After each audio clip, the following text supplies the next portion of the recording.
विनंती आहे की संतोष भैयाचा जो खून झाला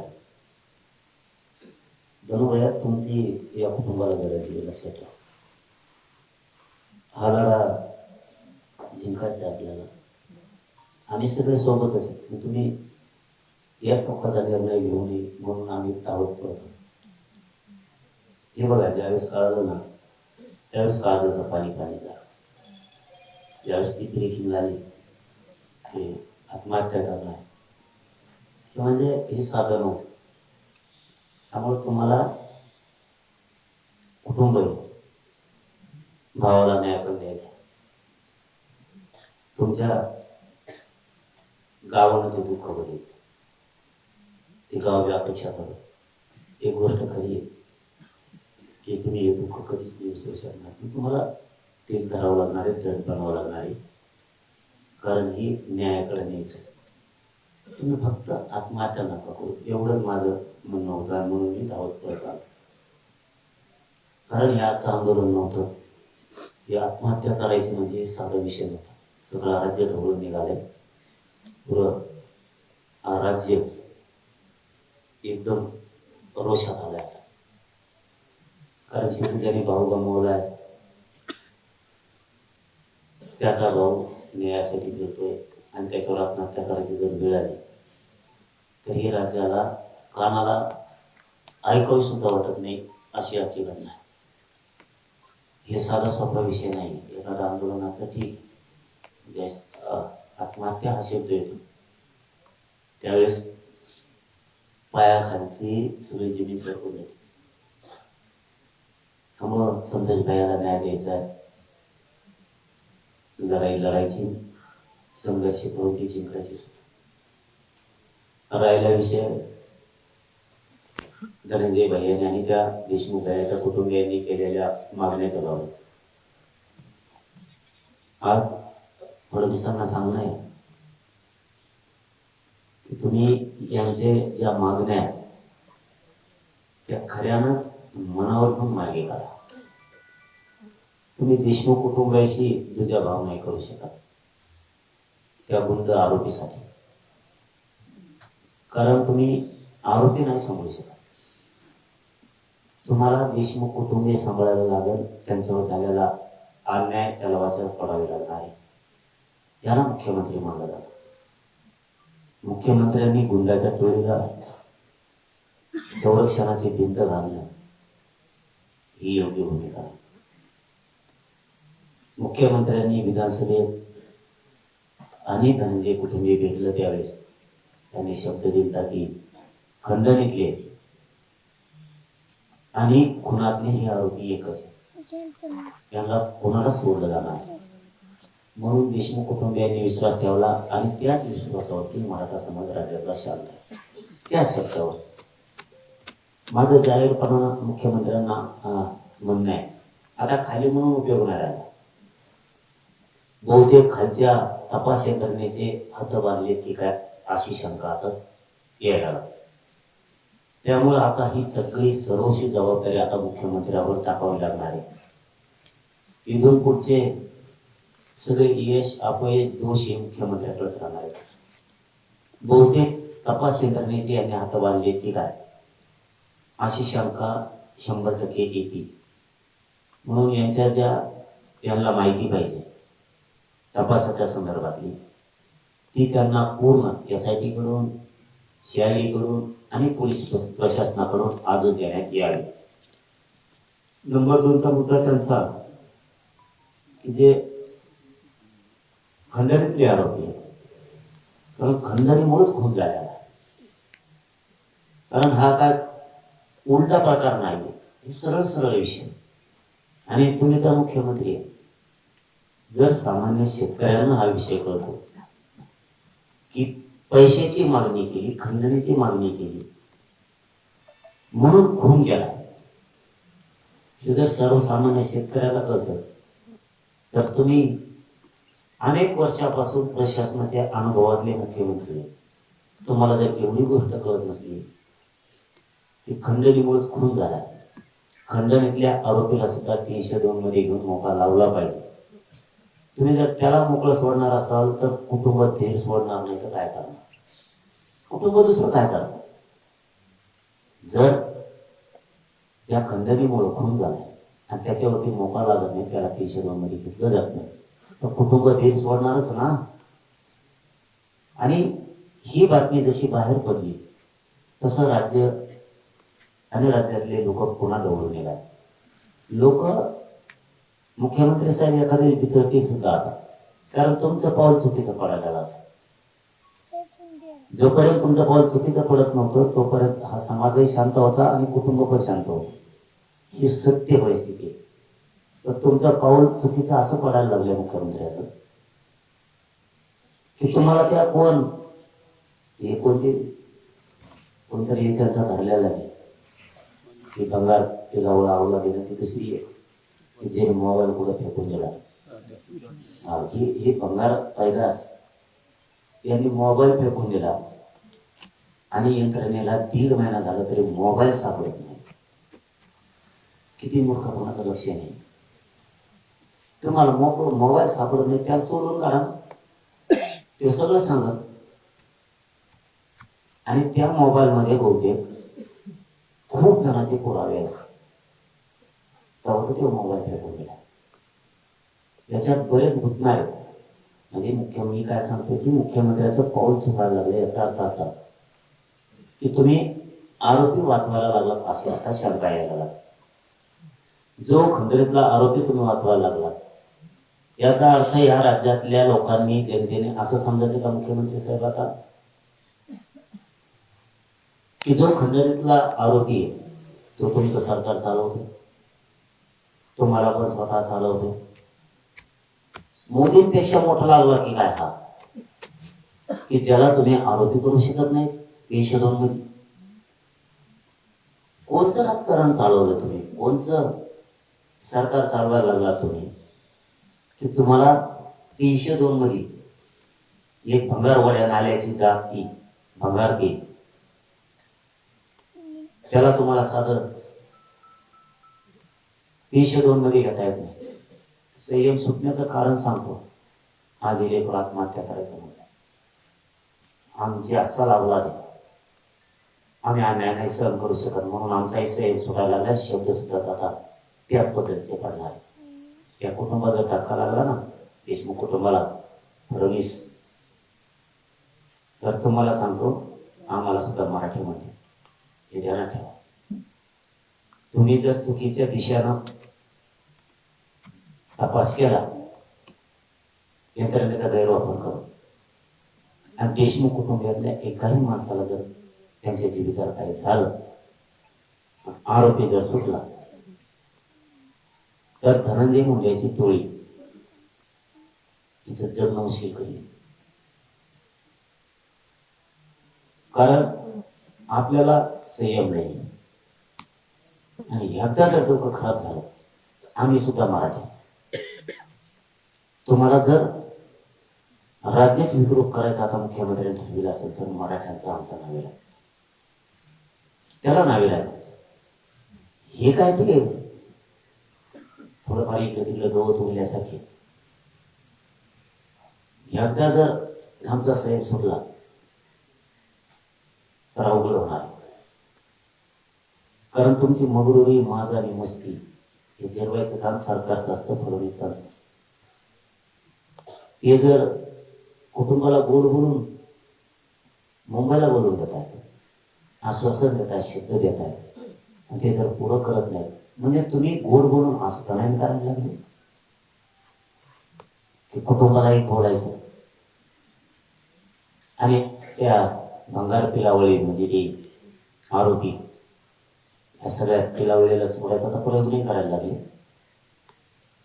एकीकडून तुम्ही कुटुंबाला विश्वासात घेणार, त्याच्याशी दगाफटका करणार, आणि पुढे चालून असं तर म्हणणार नाहीत ना बहुतेक मुख्यमंत्री आम्ही तपास केला पण तो तपासात आढळून नाही आला, सोडून देणार. इथं प्रक्रिया नाही चालली बरोबर, अशी शंका फडणवीस साहेब आता यायला 100%. कारण तुम्ही मुंबईला त्यांना बोलवलंय. खरं तर दुःखाच्या ठिकाणी जायची प्रथा आहे या राज्याची, सांत्वन करायची. ते दुर्दैव म्हणायचं मराठ्यांचं, गरीबाचं. नावीलाज मराठ्यांवरती कायमच अशा चाली झाल्या काय. त्याच्यामुळे तरीही मुख्यमंत्री चांगला माणूस आहे, न्याय देईल म्हणून कुटुंब आपल्या स्वतःच्या भावाचं रक्त सांगलं, हत्या झाली, तरीही डोळे पुशीत पुशीत पुशीत पुशीत कुटुंब न्यायासाठी फडणवीसच्या दारात गेला. आणि त्या दारात जाऊन जर न्याय मिळणार नसला तर कुटुंब हातात. त्यांच्या लक्षात आलं आपण जाऊन न्याय मिळणार नसला तर अवघड ते आत्महत्या करायला निघाले. म्हणून फडणवीसांनी याच्यात लक्ष घालणं इतक्यासाठी गरजेचं होतं. इथून पाठीमागच ही जी साखळी होती ना, ही साखळी खूप स्ट्रॉंग नेटवर्क आहे. धनंजय मुंडेंनी केलेलं काही भंगार टोळी लाभार्थी तयार केली तिनं राज्यात. त्या टोळीनं राज्यात धुमाकूळ घातला. जी खंडणी खोर आहे त्याला कोणी सांभाळलं. मुख्यमंत्री फडणवीसनी हे लक्षात ठेवलं पाहिजे. आता ज्यांनी खंडणी मागितली तो एक आरोपी, त्याच्यानंतर त्याने खून करायला पाठवले. त्या नाण्याच्या दोन बाजूमध्ये एकच, 302 मध्ये सगळे. या खंडणी खोराला आणि खून करणाऱ्याला घेऊन कोण पळाला, यांना घेऊन कोण पळाला, हे सुद्धा 302 आरोपी पाहिजे. जेवढे असतील तेवढे. याला पुण्यात कोण घेऊन कुणी सांभाळ, ते घर, त्या घरातले महिला सहित 302 मध्ये आरोपी पाहिजे. हे फडणवीसनी करणं गरजेचं होतं. युद्ध पुढं केलं तर चांगली गोष्ट, नाही केलं तर आता आम्ही बघू काय करायचं. पण या राज्याचा प्रमुख म्हणून जर इथून पुढे जरी केलं तरी त्याला पुण्याला कोणी सांभाळलं, कोणत्या गाडीनं नेलं. मला तर ती आपल्या चॅनलवर गाडी सडन का काही फडणवीस आहे, मळण का काय गाडी ती तुमच्या वाशिंग सेंटर वर नेऊन जावं लागेल का काय तुम्हाला. मी ते चॅनलवर मला टीव्हीला फोटो दिसले, तिला कव्हर लावलंय. आरोपीच्या गाडीला कव्हर खराब होऊ द्यायचा नाही काय, का टाकायचं. तिथला PSI PI खूप काय दिलं वाटतं गाडी. वारे फडणवीस, आरोपीच्या गाड्याला पांघरून घालताय तुम्ही. मग येता येता त्या खंडणीतल्या आरोपीला, खुनातल्या आरोपीला कपडे घेतले होते का काय आहे. येताना कपडे अंगात नवे होते त्यांच्या, तुम्ही घेतले काय होते. नीचपणाचा कळस किती असावा, राज्य कसं चालवावं, किमान तुम्हाला या हत्याचा तरी रोष असायला पाहिजे होता. त्या खंडणीतल्या आणि खुनातल्या आरोपीला कोणी सांभाळलं पुण्यात, तो गाडीवाला कुठे आहे हे मध्ये टाकणं कुटुंब म्हणताक्षणी गरजेचं होतं. त्याला म्हणते मुख्यमंत्री फडणवीस साहेबांनी तातडीनं रिस्पॉन्स दिला आणि अन्यायग्रस्त कुटुंबाच्या बाजूने उभा राहिला. असं राज्य म्हणलं असतं, फडणवीसच्या नावाने टाळ्या वाजल्या असत्या लोकांना. याला गुजरातला कोण घेऊन गेलं, कुठं ते कोणत्या देवाच्या पाय पडतो, पाय पडले पडतोय वाटतं, बस मला वाटतं काटला गाणं बहुतेक ते मुक्तस्वामी होईल. ह्यो हिंडला याला कोण घेऊन, याच्या गाडी डिझेल कोणी टाकलं, याला ती कोण डॉक्टर हे करता नांदेडचा का पुढाला हेच आहे ना, तो घेऊन पळाला. त्याचं कुटुंब कुठं आहे, त्याला सहआरोपी केलंय का नाही केलं. 302च्या आरोपीला घेऊन पळणाराला राज्यात प्रथा आहे, कायद्यात सुद्धा प्रथा आहे त्याला सहआरोपी करायची. कारण तो तेवढाच जबाबदार आहे, तेवढाच जबाबदार, तितका जबाबदार असतो आरोपीला पाठीशी घालणार, घेऊन पळा. कायदा थोडा थोडा आम्हाला कळतो, फक्त आमची भाषा शेतकऱ्याची, आम्ही ग्रामीण भागात आहे, तो कायदा थोडा थोडा कळतो आम्हाला. त्याला टाकायला पाहिजे. आणि ज्यांनी ज्यांनी त्यांना आतापर्यंत हत्यारं पुरवले, ज्यांनी ज्यांनी आता पीक विमा का पैसे खाल्ले, त्याचे सुचरायला पाहिजे होते, जाऊ द्यायला पाहिजे ते सगळे केलं. त्यांना पुढे ह्या धनंजय मुंडेंनी गुंडाची एक टोळी तयार केली. टोळीचा सफाई होणं गरजेचं.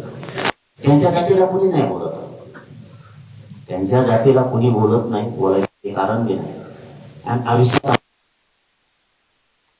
इथे बेमान नाही. आणि आतापर्यंत कोणत्याच जातीला कधी बोलणार सुद्धा, पण गुंडाला बोलावं लागतं. त्या गुंडाला बोललो की गुंड सगळे उचलणं खूप गरजेचं आहे. फडणवीसांनी ते काम केलं नाही. आता आमची शेवटचीच म्हणलं तरी चला आता इच्छा आहे, देशमुख कुटुंब जर मुख्यमंत्री तुम्हाला स्वतः भेटून हताश होणार असलं तर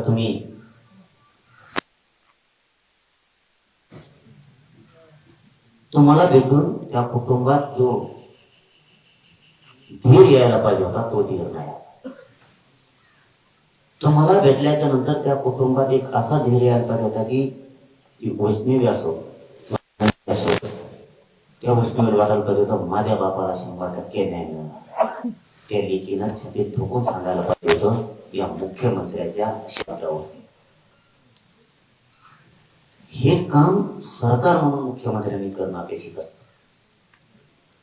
तुमचं सरकार तो खंडणी घोर चालवतोय की काय या पद्धतीत तुम्ही वागायला लागला, त्याला तुम्ही सांभाळायला लागला, त्याला वाचवायला लागला 302 मधून.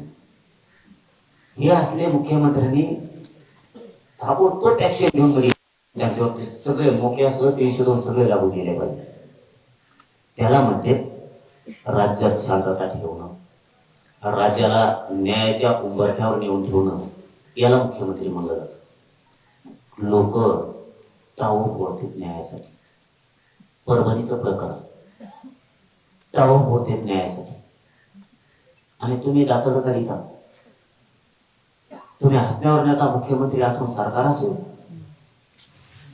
कोणची मर्दानी गाजवायला लागली मुख्यमंत्री.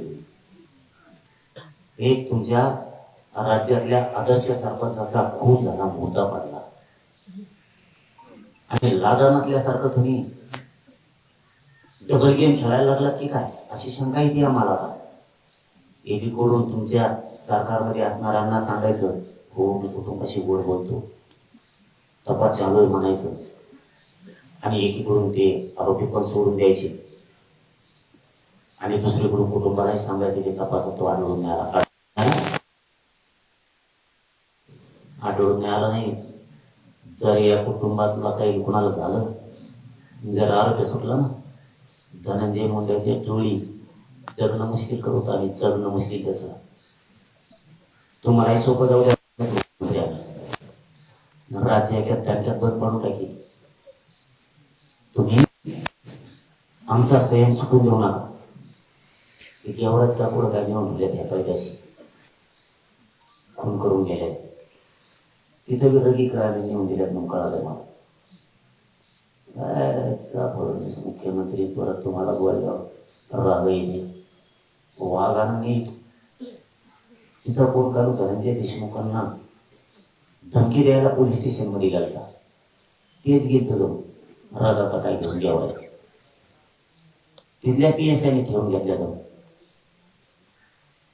आईला PSI कसा जात पाहिजे माकडा, तुला कसा जात पाहिजे? तू म्हणता ना जातीवादी नाही, तुला कसा जात पाहिजे? बीड जिल्ह्यात 144 लागू आहे ना, पोलीस स्टेशन मध्ये कसं काय बसले? धनंजय मुंडेची गुंड भंगार टोळी वाड्याची कसं काय बसली पोलीस स्टेशनला जाऊन? कसं काय बसली? जमावबंदी आहे ना, त्यांच्यावर गुन्हे कसं दाखल नाही? गुन्हे दाखल कसं काय झाले त्यांच्यावर? ते कसं म्हणलं पोलीस स्टेशनने? काय काय कोणचं फडणवीस कोणतं राज्य चालवत आहे? कोणतं राज्य चालवता? आणि हे तिथं रगाने द्यायला लागले. त्या रागा घेतल्याने सुद्धा मी म्हणून त्यांना मागणी जरा दिलं तर चांगलं होईल ते फुटेज. कोणत्या दुकानातून घेतले, कोणत्या पोलीस स्टेशन नेले, PSI ठेवून घेतल्या. म्हणजे हे आरोपी सुद्धा त्यांचा माणूस या अशा ठिकाणी होतात का? काय दिशा चालली फडणवीस साहेब? काय सरकारमध्ये मंत्री समजतात? आपल्याकडे एकच रोल आहे बा तेवढा, बाकी तर काय. याच्यातला एक आरोपी सुद्धा देशमुख कुणाला काही झालं याचं जगणं मुश्किल करणार. आपल्याकडे एकच रोल, कारण मी काय सरकार नाही, माझ्याकडे काय दुसरं काय नाही, माझा समाज आणि आम्ही न्याय घेणार. फडणवीसांना साहेब म्हणून सांगतो, शेवटची विनंती आहे, मी थांबतो. खंडणीतला आरोपी आणि खुनातले आरोपी एकच आहे. तुम्हाला त्यांच्यावर मोका लावून 302 मध्ये त्यांना घ्यावंच लागणार. जी काय सक्रिय त्याची सराई टोळी गुंडगिरीची, लाभार्थी टोळीची आंदोलनं करते, आरोपीच्या समर्थनासाठी पाठिंबा द्यायचा, ही सगळी आरोपी करा. तिसरं म्हणणं आहे की तुम्ही आतापर्यंत उज्ज्वल निकमांची यांचं म्हणणं आहे की तुम्ही याचं काय नेमणूक केली. आमचं चौथं म्हणणं आहे की ज्यांनी त्याला साथ दिली पुढे टाकारामध्ये ते 100, 150, 200 होत्या काय होते मग जेल मोठ्या, हे सगळे मध्ये टाका. त्यांना ठेवू नका कोणाला, एकाला सुद्धा. चौथं पाचवं म्हणणं असं आहे की ही खटला भारतीय कोर्टात चालू आहे. चार्जशीट मध्ये काही अपराधपर होऊ देऊ नका. देश विदेशातील प्रत्येक घडामोडींचे लाईव्ह अपडेट मिळवण्यासाठी आता साम टीव्हीच्या सर्व सोशल मीडिया प्लॅटफॉर्मला लाईक, फॉलो आणि सबस्क्राईब करा. तसंच सर्व नोटिफिकेशनसाठी बेल आयकॉन प्रेस करायला विसरू नका.